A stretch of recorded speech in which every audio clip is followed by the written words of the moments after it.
You know what's wild? 71% of real estate agents didn't close a single transaction last year, not one.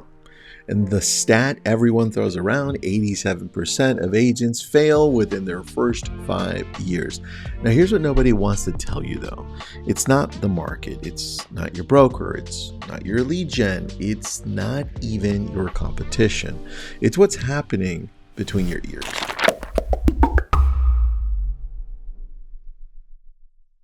I've been in this business for over 2 decades. I've watched agents with every advantage flame out in 6 months. And I've seen agents who started with nothing build empires. The difference?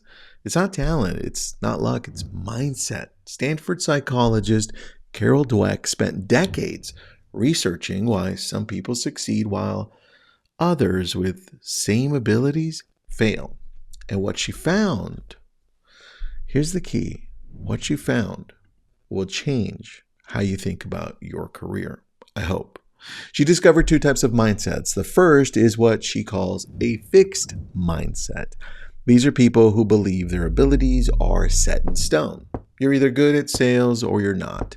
You either have what it takes or you don't. The second is a growth mindset.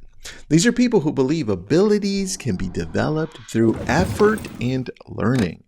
These challenges, or at least they see challenges as opportunities, not threats. And here's the thing. In her studies with students with a growth mindset, they consistently outperformed those with a fixed mindset by 9 to 17%. And when researchers looked at brain scans, people with fixed mindsets showed zero brain activity when reviewing their mistakes. None. Their brains literally shut down.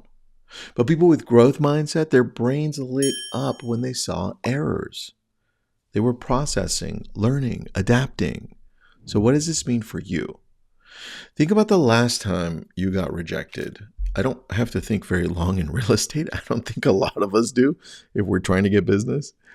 Someone said no to a listing appointment. A buyer ghosted you. An offer fell through. What did you tell yourself? If you've got a fixed mindset, you probably said something like, I'm not going to offer this, or I knew I wasn't good enough, or my personal favorite, maybe I should just go back to my old job. But here's what somebody or someone with a growth mindset says. That didn't work. What can I learn? What do I do differently next time? You see, same rejection, completely different outcome. Now, let me get real with you for a second, or for a few seconds. I know what some of you are doing. You're avoiding the phones because you're scared of rejection. You're avoiding doing open houses because you're afraid of people saying no to you. You're afraid of calling your past clients because you're afraid you may have let them down. You're afraid of just doing things on social because you're like, man, what are people going to say? They're going to criticize me. Yeah. I hear it all the time. You're not following up because you don't want to hear no.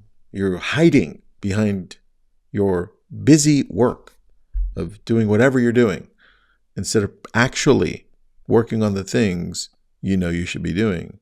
And every time you avoid it, you're just reinforcing that story, a story that says you can't handle it, that you're not good enough. And here's the truth. That story is a lie you're telling yourself. Research shows that 82% of successful people have felt like imposters at some point.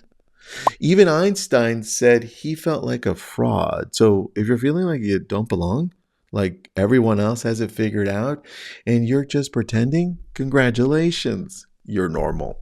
The difference is what you do next. You let that voice stop you, or do you feel the fear and do it anyway? Here's what I want you to understand. In door-to-door sales, the conversion rate is 1 to 5%. That means for every 100 doors you knock, you might might get 1 to 5 yeses, 95 to 99 rejections for every few wins. And guess what?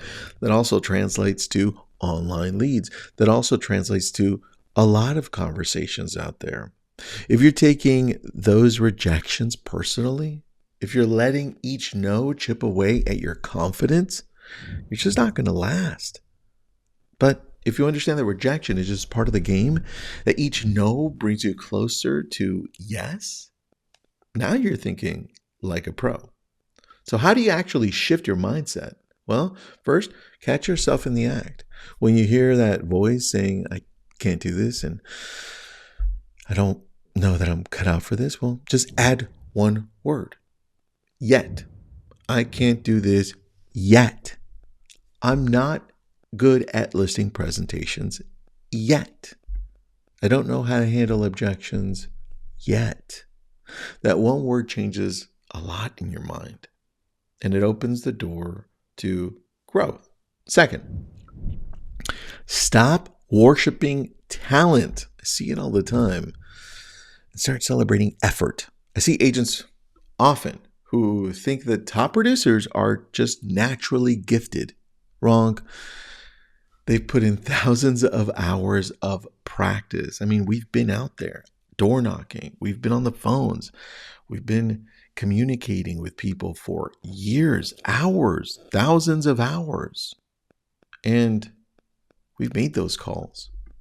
It's not so much talent as much as practice. We've heard no thousands of times. The agents who make it aren't the most talented. They're the ones who refused to quit. Third, reframe failure. Every rejection is data. Every lost deal is a lesson. Every mistake is training. The agents who succeed aren't the ones who never fail. They're the ones who fail forward, and you've heard that. Let me leave you with this. The battle for your real estate career isn't happening in the market. It's not happening with your competitors. It's not even happening with your clients. It's happening in your head. And every single day, you get to choose which voice wins. The voice that says, you're not good enough? Or the voice that says, you're becoming more? The fixed mindset that sees every rejection as proof you don't belong? Or the growth mindset that sees every challenge as a chance to level up? Here's my challenge to you. For the next 30 days, I want you to catch as many negative thoughts as you can. Every time that you hear the voice, your own voice, that's doubting, I want you to write it down or put it on your phone or text it to yourself. Then I want you to rewrite it. I can't becomes I'm learning. I failed becomes I discovered what doesn't work. I'm not good enough becomes I'm getting better every day. Because the agents who win this game, if you want to call it a game, aren't the ones with the best market. They're not the ones with the best leads, because we've heard that game often, right? All leads suck. Great, let's start there. And agents with the best luck aren't the ones that are winning either. They're the ones who've mastered what's between their ears first. Your mindset. That's it. It's your greatest asset or your greatest liability. Which one is it going to be?